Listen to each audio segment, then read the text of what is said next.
Perkenalkan, nama saya Friska Jihan Omalia dengan NIM 2121475084. Di sini saya akan membacakan ringkasan materi pertemuan 6 dan 7 dari matkul Sistem Operasi SL51A. Manajemen memori.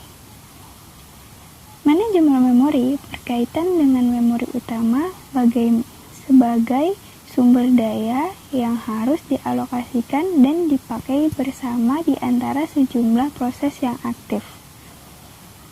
Manajemen memori juga berkaitan dengan usaha agar pemrograman atau pemroses tidak dibatasi oleh kapasitas memori fisik yang terdapat pada sistem komputer. Fungsi dari manajemen memori yaitu yang pertama, mengelola informasi memori yang terpakai dan yang tidak terpakai. Yang kedua, mengalokasikan memori ke proses yang memerlukan. Yang ketiga, mengalokasikan memori dari proses setelah selesai. Dan yang terakhir, mengelola swapping antara memori utama dan disk. Selanjutnya ada swapping atau penukaran, yaitu suatu proses dapat dialihkan sementara dari memori ke suatu tempat penyimpanan dan dipanggil kembali ke memori jika akan melanjutkan eksekusi. Monoprogramming merupakan manajemen memori paling sederhana. Multiprogramming dengan pemartisian statis. Multiprogramming yaitu banyak proses pada memori utama pada saat bersamaan. Alasan menggunakan multiprogramming. Yang pertama, mempermudah pemrograman karena pemrograman dapat memecah program menjadi dua proses atau lebih. Yang kedua, agar dapat memberi layanan interaktif ke beberapa orang secara simultan. Yang ketiga, efisiensi penggunaan sumber daya. Yang keempat, eksekusi lebih murah jika proses besar dipecah menjadi beberapa proses kecil. Dan yang terakhir, dapat mengerjakan sejumlah job secara simultan. Lalu ada partisi statis. Memori dibagi menjadi sejumlah partisi tetap. Pada partisi tersebut, proses-proses ditetapkan. Berdasarkan ukurannya, dibagi menjadi dua, yaitu pemartisian dengan partisi berukuran sama, pemartisian dengan partisi berukuran berbeda. Fragmentasi pada partisi statis. Fragmentasi yaitu mensia-siakan atau pemborosan memori yang terjadi pada setiap organisasi penyimpanan.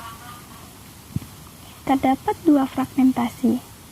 Yang pertama, fragmentasi internal dan fragmentasi eksternal. Partisi dinamis.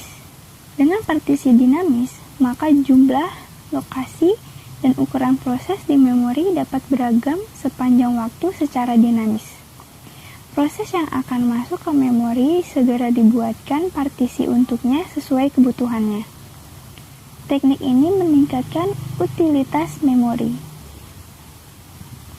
Strategi alokasi memori. Alokasi harus mencari sekumpulan blok memori yang ukurannya mencukupi untuk membuat proses, di mana lubang kosong yang sama akan lebih besar dibanding ukuran memori yang diperlukan oleh proses.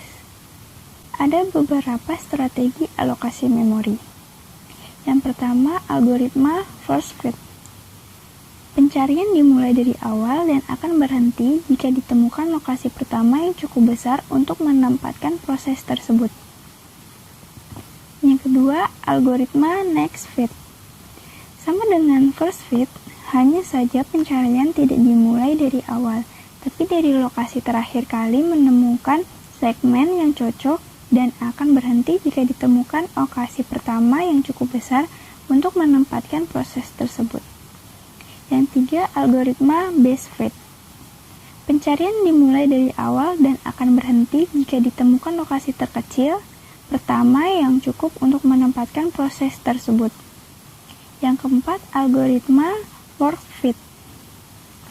Pencarian dimulai dari awal dan akan berhenti jika ditemukan lokasi yang paling besar yang cukup untuk menempatkan proses tersebut. Selanjutnya ada sistem body. Mengalokasikan memori berdasarkan kelipatan 2. Pada sistem body, semula semua ruang pada memori kerja didefinisikan sebagai satu kesatuan utuh. Bagian ini baru dibelah apabila ada data yang menempati ruang tersebut. Sistem pembelahan sesuai dengan pangkat bilangan biner.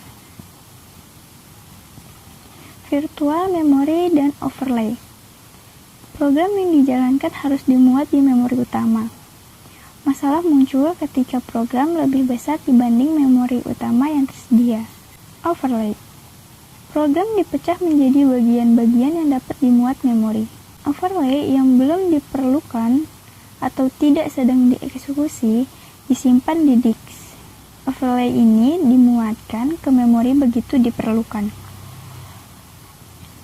Yang terakhir ada memori maya atau virtual memory, yaitu kemampuan mengamati ruang memori melebihi memori utama yang tersedia. Memori maya dapat dilakukan dengan dua cara, yaitu pegging atau penghalaman dan segmentasi. Cukup sekian ringkasan materi dari saya. Wassalamualaikum warahmatullahi wabarakatuh.